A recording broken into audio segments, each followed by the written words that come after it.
Hey guys, Matty H with you once again. Round 3, Saturday night game. Newcastle hosting Melbourne Victory in a replay of the last season's A-League Grand Final.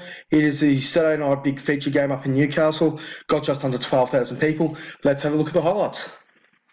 Bench is a dish best served cold. Then Newcastle's gripes over the way the grand final was won are just about to be brought out of their 6-month cold storage. The wounds may have healed, the memory, I'm sure, has not. This could be a little bit tasty tonight.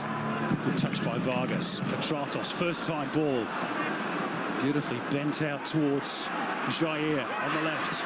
Jackson inside the box. Ronnie Vargas! Oh, back off the frame of the goal. And Ronnie Vargas was that close to 2 goals in 2 matches.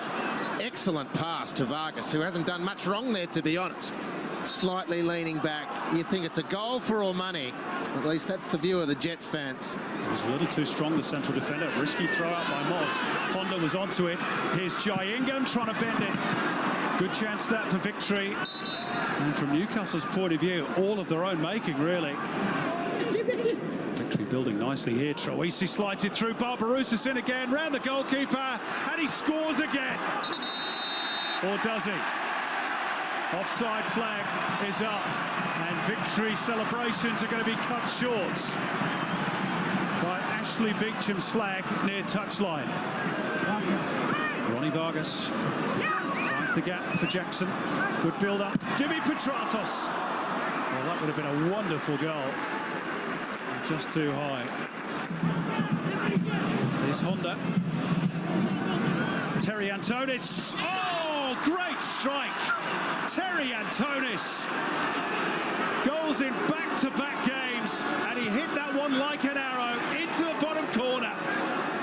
A beautiful hit. 1-0 victory. And he celebrates his 100th appearance in the A-League with a cracking goal. Dimi Petratos. He got some venom behind it, didn't he? But Thomas watched it all the way. Struck it beautifully. And Thomas, just supreme in the goal.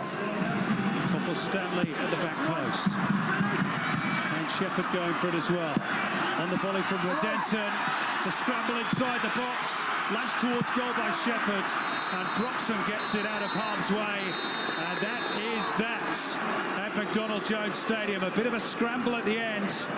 But it is disappointment for the Newcastle Jets. By contrast, joy for the victory. They're off the mark in season 14 and the 3rd time of asking as they repeat their grand final win here in May. Terry Antonis, the hero, with a very sweetly taken effort to win the points.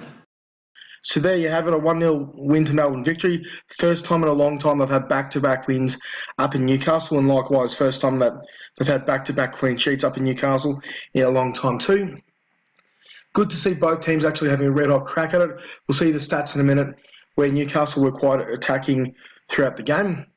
And even better still, seeing that by the 80th minute, the coach has taken a gamble, changed the formation a little bit, trying to get players into the box. Here we have the Newcastle starting lineup, exact same formation, exact same players from last week.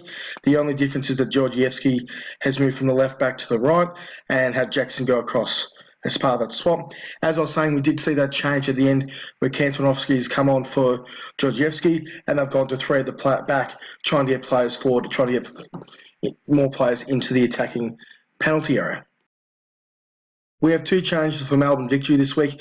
Thomas Deng is now returned from international duty, fully fit. He's come into the centre-back position, and with Kenny Athiu hitting the treatment table, we have Jaingan playing up front alongside Kostas Barbarousis.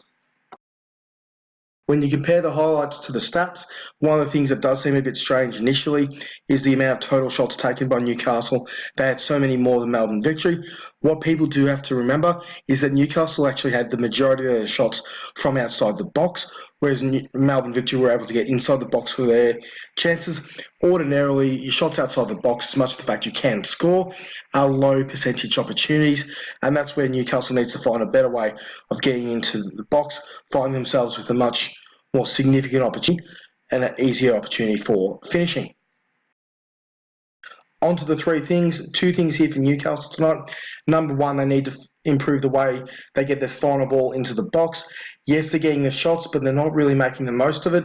They've really, really struggled in the first 3 games to get a quality opportunity to actually put the ball away on a regular basis. And for that too, they need to look for ways they can play deeper and longer into games. Looking at the Newcastle game tonight, as well as the last week against Adelaide, they just really, really struggled in the last 20 minutes of the game. The third thing for tonight is Melbourne victory.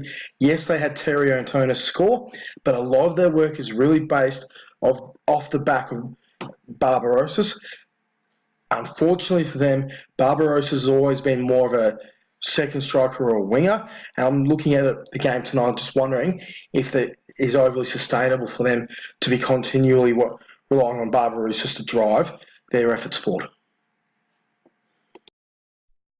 Thanks for watching tonight, guys.